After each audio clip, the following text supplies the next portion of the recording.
มันเป็นได้กับผมนะคือว่าสิเฮ็ดคืออยู่โอ้มาน้อยได้เด้อมาน้อยเด้อเฮ็ดไหมอยู่แล้วคอต้องไปแล้วเฮาหรือว่าเอาเฮ็ดไหมเฮ็ดเอาละมาเดี๋ยวตักตึงตักตึงตักตึงดูพี่มาไกลหัวกันไดไม่เท่าไว้ฮัมมาเอาเนาะขดองกี่เพิ่มบัดนี้แหละเอาไว้มันฮอดนั่นโว้ยเนาะเฮ้ยแล้วว่าผู้ฮอดเลยฮอดอยู่เอานำบ่ลูกเดี๋ยวมันอยู่งาไหมผู้เจ้าถึงมันเนาะ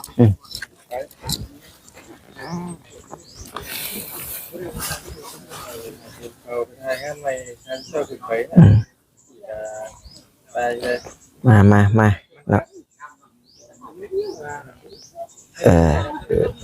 เย็บปั๊บหัวออกทั้งดังเพลงเนาะมาได้พอสร้างเอ้ยลูกไผ่งอมาแล้วมวยตุ้ยได้เฉยแต่ก็บักง่องได้ช่เผาเด้อต่อโมเมนต์บ่สอนไหมคือเราก่อนหาผู้ใหม่ตื่มแล้วบัดหาผู้ใหม่เด้อบัดนี้เด้อไปพูดบัดแห่งหลายคนใช่เนาะบาดนี้4 5ชายผู้บ่เฮงเราสองมีซุปม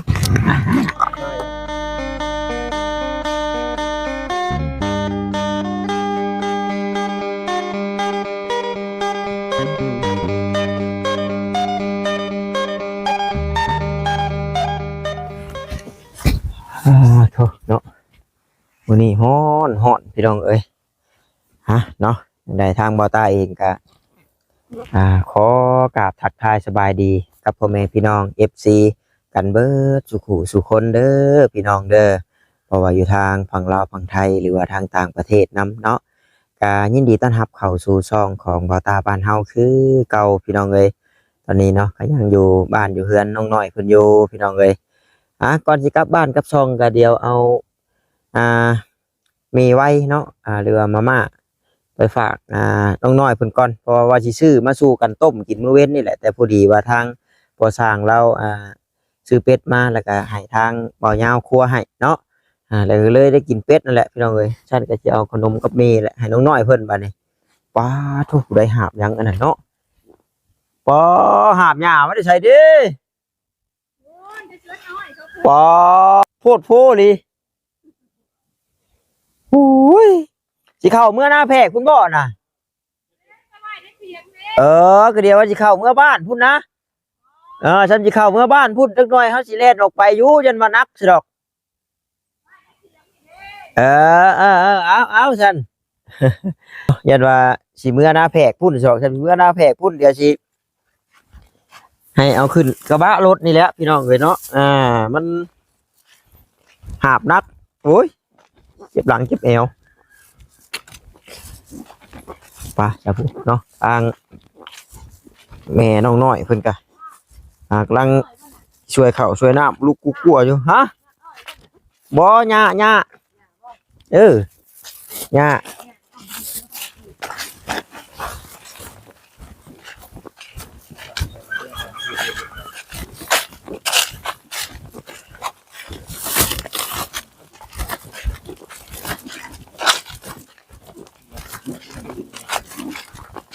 ผมเห็นพูดแล้วบ่หมอนั่นโอ้หมอน้อยแท้เจ้าจังฮ้อน่ะโยหมอน้อยแท้เนาะโดยเด้น่ะพี่ตู้กินบ่ขนมลูกหลานนี่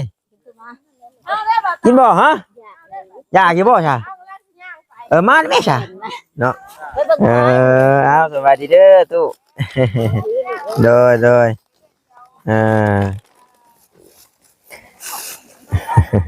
มาลิดน้ำลูกเนาะกูเฒ่าพี่น้องเลยจักปีละเจ้าฮอดบ่70เอาพอจุน21โอ้21ปีแต่21ปีเอาผัวเดียวแหละมาเปลี่ยนไม่แปลงโอ้ยหักเดียวใจเดียวเลยเนาะ นักอะไรได้ลูกแพงอะไร เออ แล้วกับแพงเคย เออ แพงแล้วอยู่ จังได๋ชาวประตูเราไปใช้คู่มือนี่ แล้วมาสบายอยู่บ้านลูก โอ้มีหลานนอกหลานน้อยอยู่บ่หั่น ร้านน้อย เออ ย้ายลูก อืม ลังมือเขากับมาลังมือเขากับมือ โทเนาะได้ต้อนหลานแล้วจ้ะกินคนเดียวนะลูกของเขา กินผู้เดียว เดียวแล้วกินมือละนอน ปัดทั้งนี้กันผู้ดีแล้วสิเฮ็ดกินให้พอสร้างเนาะเอาตามสบายเอาได้เอ้ยเนาะเฮ็ดก็เฮ็ดเด้อซั่นโดยมา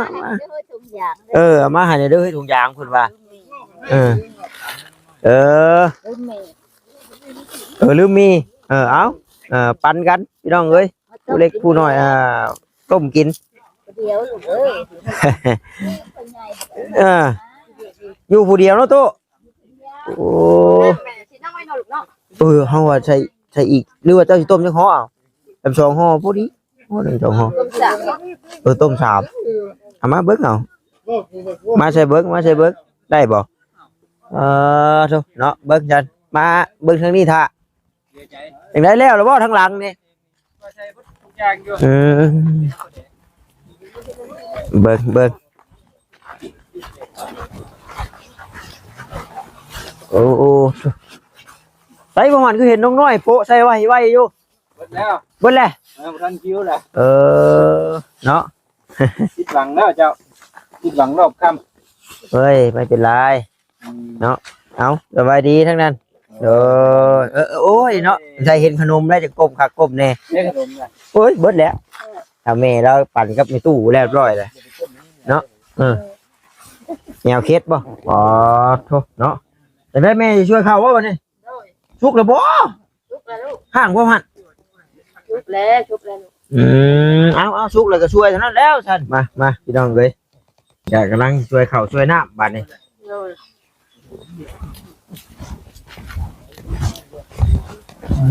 เนาะไอ้ดีแล้วก็ลงมาแต่เหนืออะไรพี่น้องขึ้นทางนี้บ่ขึ้นทางนี้บ่ อันทางนั้นลูกกายทันได้ทำไมเร็วเอาบุตรวีมาคายหัวกันไดไม่เท่าไว้ฮัมมาเอาเนาะขดองกี่เพิ่มบัดนี้แหละเอาไว้มันฮอดนั่นโว้ยเนาะเฮ้ยเราว่าผู้ฮอดเลยฮอดอยู่นั่นเนาะโอ้ยเนาะกดหมดครบแม่ หมดกับพ่อหมดโอ้ ลูก ให้เอามานี่บ่ ตักแล้ว ให้เอามาหมดนี่เนาะ มันมาแล้วลูกเอ้ย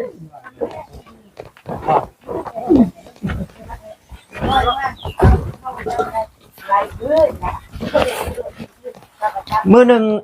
มาจะถ้วยเข่านะ เบอร์หนึ่งเหรอ เนาะชวนกินเข่าทีไรก็มีแต่ว่าเอาโลดได้ถูกเลยเนาะกินอยู่บ่ โอ้กินทันแล้วลูกเอ้ยชาคิดรับกัดตาลูกมา มืออื่นบ่ได้มามืออื่นนะ มือไหนลูก มาแต่ว่าบ่ได้อันนี้เนาะมืออื่นมันศีล บ่ได้มื้อสบาทหยังบ่เจ้ากะ มือฮะนะมือแล้วดับเนาะ วันพระวันศีลเนาะงดก่อนละเฮ้ยกินเจก่อนเพิ่นเว้าอยู่ย่างครับบ่ได้ก็ให้ครับมื้อวันศีลเอาว่าซั่นเนาะเฮาบ้านนอกขอกนาเฮานี่จักสิเฮ็ดจังไดเพิ่นว่าเว้าขออนุญาตบาดคำนำว่าบ่ให้ค่าสัตว์ตัดชีวิตมันบัดที่แหละการดำรงชีวิตเฮาบัดมันบัดสิแล่นเข้าแต่ตลาดหลายมันก็บ่คือเนาะแม่เนาะแล้วเนาะลูก นั่นแล้วจังว่าก็ผู้ใดคลำได้เฮ็ดได้ก็ดีพี่น้องเนาะพระเจ้าเพิ่นก็สอนมาจังซั่นแหละแต่ว่าเฮ็ดจังได๋ฉันในการดำรงชีวิตเฮาปูปลาหน้าน้ำกบเขียดกุ้งหอยพี่น้องเอ้ยเนาะหากินน้ำให้น้ำนาเฮาคืออยู่น้ำให้น้ำนาบ้านนอกของนาเฮานี่หัวเฮ็ดเด็กเจิมแล้วบ่ บอกเลยว่ายังเรียบร้อยบัดนี้แม่น่ะแม่แล้วช่วยเข้าฮอดนี่นะเอา สบายดีเด้อไอ้เด้อทั้งนั้นกูแล้วเด้อ ช่วยเขาแรงบ่ ช่วยเขาแรงแบ่งกันไปพี่น้องเอ้ยครับได้ก่อนปะนี่แบ่งกันเฮ็ดเวียกเรียบร้อยนะแม่ โดย ยังบัดนี้เวียกตอนแรงพดพักบ่ เจ็ดกินให้พอสร้าง โอ้เฮ็ดกินในพอทางเอาเลยเฮ็ดยังบ่แรงนี่ ก็มีนักกินที่ต้มมีนั่น ต้มมีบ่ มา ป้าจ้าแม่เนาะฮ้อนเด้ออยู่เที่ยงนี่ละพี่น้องเอ้ยดัง โล ไปดูไปเลยอี้แท้ไปเลยแท้เบิ่ง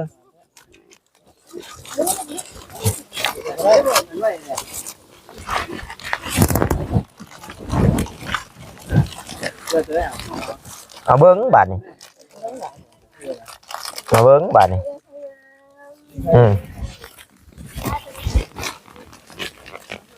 มื้อเว้นนี่กินต้มเป็ดมื้อนี้ตอนแรกกินต้มมีพี่น้องเอ้ย โดยนี่ก็หาบ่ได้เอ้ย สิหาหยังเนาะเขียดขาดก็บ่มีเนาะ บ่คันมีรถหลบธรรมโจทย์จริง พวกเขาเจ้าไปอยู่มื้อน่ะเนาะแต่ว่ายันบ่ได้ ไปแล้วมันบ่ได้เดี๋ยวเขาก็บ่มา ก็ได้ยันนอนทางเริ่มฮ้อนได้ มันก็บ่ได้เดี๋ยวใบตองไม้ได้ มันเต้นเข้าไปไหม้ก็แล้วเนาะเต้นเข้าไปไหม้ก็แล้ว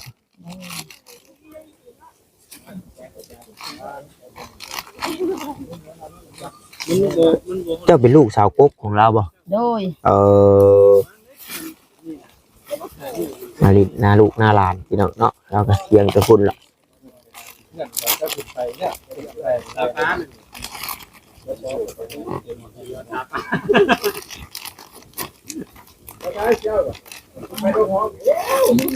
พอยาวเอ้ย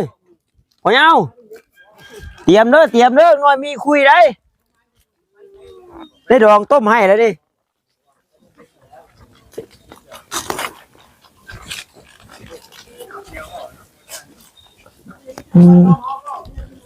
บัดพ่อเราไปใส่บ่ค่อยเห็นเราอยู่เถียงเนาะ บ่ไปใส่นี่ถึงบอกไว้ดูทาง เพิ่นเอาบล็อกมาให้ป่ะโอ้ได้รับข่าวดีพี่น้องเนาะ ทีมงานเลย ผู้ใช้มันโทงมันน่ะ ลงมันเลย บ่เป็นเนาะ นี่แม่ก็ท่านออก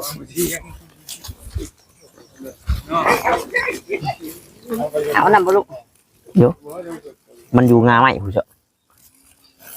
ถึงมันเนาะ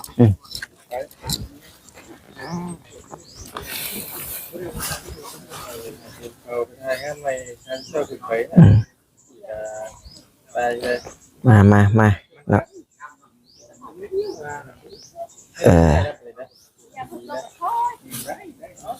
น้ำสิหลายเพิ่นลูก โอ้ยพอดีนวมคุยได้รถบัดนี้ย่านแต่เพื่อพอชางมากินที่พันฉีนี่ อันนั้นเนาะ ปรุงเลยบัดเพื่อมันเช้าฮอดเอาจะมาไปให้มันคุยซะก่อนจังปรุงนี่แล้วเด้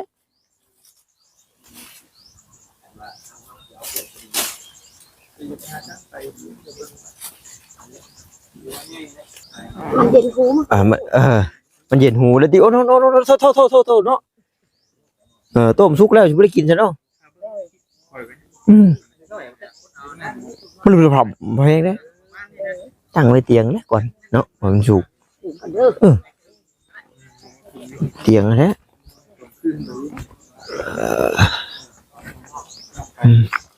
ถ้วยก็เด้อ เยอะไปแล้วถ้วยเชิญมาบาดนี้แม่ก็ลืมกินข้าวเลย ฮะ ลืมกินข้าว โอ้ลืมติ๊บข้าวอีกเลยโอ้ยเนาะคักก็แล้วบาดนี้จะเอาไปเชิญไปพูดบ่เนาะเนาะไปเพิ่นพูดเลยเนาะเพิ่นนอนพี่บ่หรือว่าเพิ่นเมื่อนอนเฮือนต้องถามเพิ่นก็ได้ตัวนี้เนาะครับ ทางบ้านผู้ไม่เขาโมน เย็บปั๊บหูหัวออกทั้งดังเพลงกันเนาะอืม งานอยู่ อืม ไปปั้นแบบมันขึ้นแล้วก็ มากขึ้นตัวนี้ได้ทั้งหมด เอออืมอ้าวเอออืมตัวนี้ยังได้ซ้ำอยู่ตัวนี้เนาะเพื่อสดน้ำพอกนะเว้ย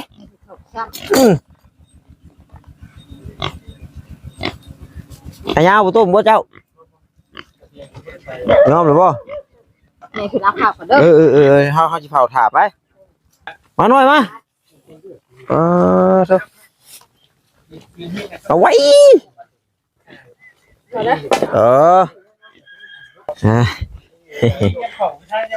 ผู้หญิงยับเข้าผู้ชายยับออกโอ้ยชาติแมนว่ายะเนาะไปอย่าเตะโดนพื้นได้เนาะก็บุ้มทึมทำนี่มาได้พอสร้างเอ้ยลูกไผ่งอมาแล้วมวยตุ้ยได้เฉยแล้วก็บักง่องได้ช่ะเผาเด้อเสร็จเด้อ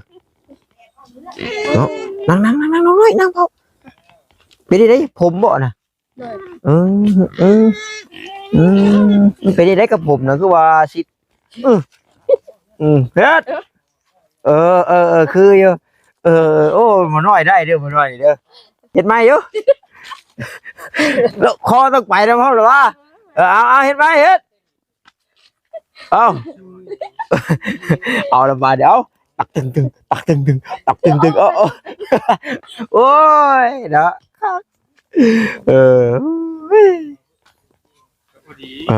บอตัวต้องไงเกี่ยวผมตัวไว้เป็นแบบผมหลังนะ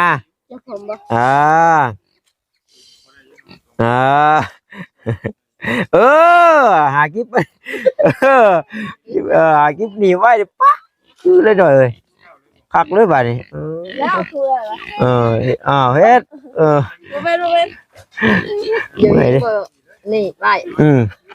คักนะโด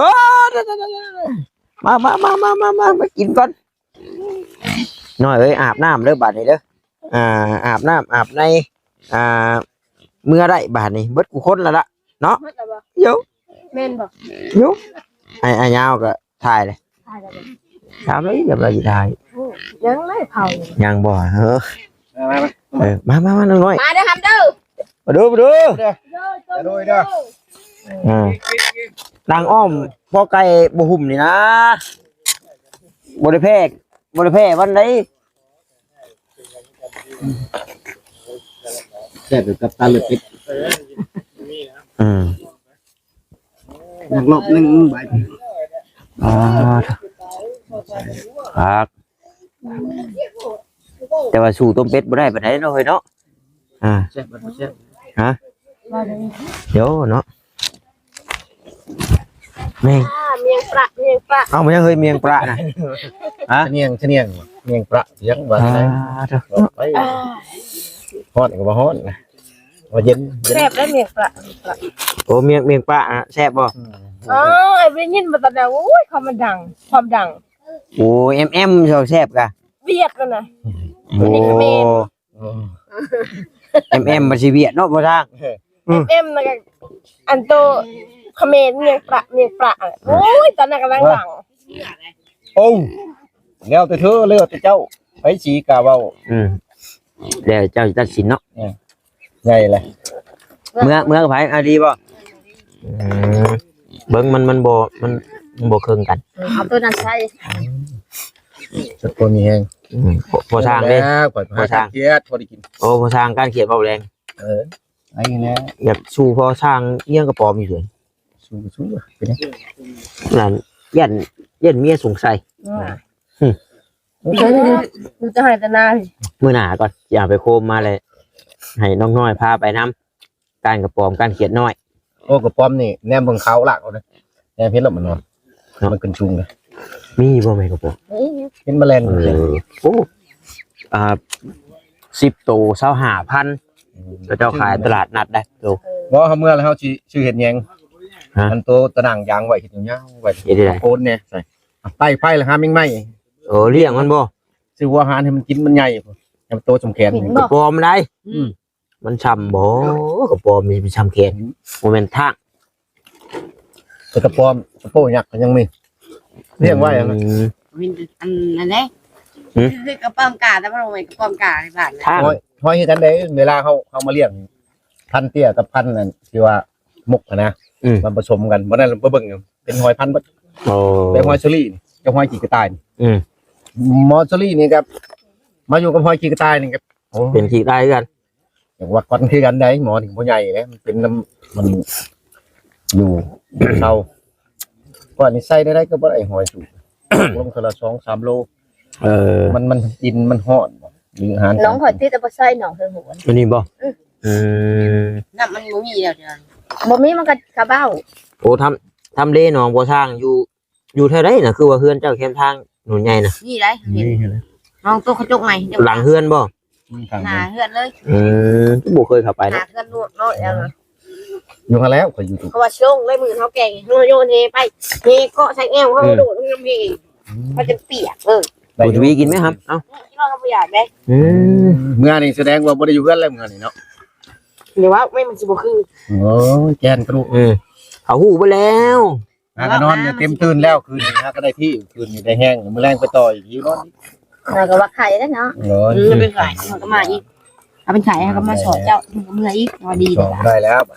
ซอยแม่ เบิดบอลโชว์แล้วบัดเนาะ ซอยแม่ เอาว่าสิไปสู่เฮือนน้องอีต่อบ่แม่นบ่ บ่ซอยแม่คือเรา ก่อนหาผู้ใหม่ตื่นแล้วบัด หาผู้ใหม่เด้อบัดนี้เด้อ ไปพูดบัดแห่งหลายคนเทำเนาะบาดนี้4-5ชายผู้ บ่เห็น ใช่แล้ว เราสองมีสุกมา แล้วมาเด้เรา ไม่กระถอดเจ้าเอาสุกมาก แล้ว กระสอบไปเลย บ่ทำเลแบบทางบ้านน้องน้อยเพิ่นนี่ได้อยู่พี่น้องแบบกระโปะกระปอมนะแบบช่องชิมีที่นะมันเป็นแล้วป่าลงไปนี่มันเป็นห้วยเนาะ ไปเข้า เพราะว่ามันยังไกลแต่บ่อนว่ากับทางยางนี่ กาอีเตอร์ไป เฮารู้ว่าใช้ความไปนี่ คือว่าจวดขึ้นไปนี่เขาไปขึ้นเป็นรถเอานิ้วไปโอ้ยรถมีโต๊ะ เบานิ้วลงหลุม พอได้ยินน้องน้อยว่ามีไก่ป่ามีกระเล่นมีจังมัน มีหนองของก้นมีหนองนี่แล้ว นี่ ไก่ ร ปลา ถเย็นอยู่ ย้ำมือเช้ามันก็ขันอีกไก่นะ เออ ไก่ปลาไก่เมย์มันก็เตะกระถึกจะได้มันขันแต่มันหนองก้นอีกลาย เออ ใส่ปลาอยู่บนนี้ แห้งดีหัวเดือแห้งร้ายทั้ง มันยังมีห้วยยาวๆไปพุ่นอยู่บ่ หัวเดือหัวพ่อ มันตกเชยไปเลย โอ้ตกกันเชนผู้ จะบนห้อยย่างลงเซนี่กับย่างไปทางดำตัวได้ไก่ อยู่ตู้ทางดำนะไก่ ตัวนี้ใกล้เนาะ โอ้แสดงว่าทางนี้ใกล้เชเออ พ่อแล้ว ทางนี้ละดงกึ่มยังใช่บ่ไก่นี่กับทาง เกิดไป แปลกเนาะ เป็นอะ ทางได้ผู้หลัดประธานลงกึ่งไปได้ เป็นยัง อันนั้นทางเวียดนามด้วยอันนี้ทางอันบ้านนี้ยังบ้านนะก็ยังออกทางดังทางทำได้เขาก็จะหลัดมา ในเบิดทางไหน ในบ้าน เราอันนั้นมันย่ำน้ำแล้วครับตะกี้มันบ่มีอันนี้ครับมันขายน้ำล้นหากระเห็ดเนี่ย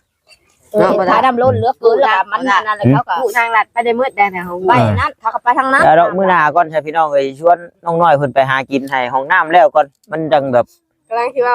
ฉันน้องน้อยพามาโชค จะไปอยู่ว่า ไปแล้ว จะไปก็มื้อหน้าก็จังไป คอยอยู่นะ เพราะถ้ามันแล้วเวียกแล้วงานแล้วมันก็ขู่คนก็แบบว่ามันก็บ่ปานใดดอกพี่น้องเนาะพังพอสร้างเราก็บ่ได้อยู่ไปโอ้ยนั่งเว้ากันอยู่ดีลักตัดไปพี่น้องเอ้ยโอ้ฉันแล้วทำกล้องหลังนี่เนาะบ่ไว้ใจเนาะ นายอีผ้านี่เตะกระต้อ พี่น้องสิมื้ออีหลีบ่มื้อนี้น่ะ เมื่ออะไร สิเอ้าพอทางเด้อค่ะ ก็อยากซื้อ ป้าจะกลับป้าได้บัดนี้เด้อเนาะเอาสบายดีน้องบุญทวีโดย นี่ ใช่ เราอยาก เบิ่งอึ๊บจวนรถบ่ ฮะ เอาโทรศัพท์มาให้ ป้ากลับเด้อ เอาจังหน่อย โดยเอาสวัสดีโดยอ่า เอามาเบิ่งให้เลย โอ้ยเนาะจังใดก็ขอบมุกขอบใจพ่อแม่พี่น้องเนาะFC กันเบิดสุขุสุคนพี่น้องเอ้ยเนาะที่เขามาเบิ่งมาชมแล้วก็บ่กดข้ามโฆษณาเนาะเอาท้ายคลิปนี้ก็ขอกล่าวคำว่าสบายดีพี่น้องบ๊ายบาย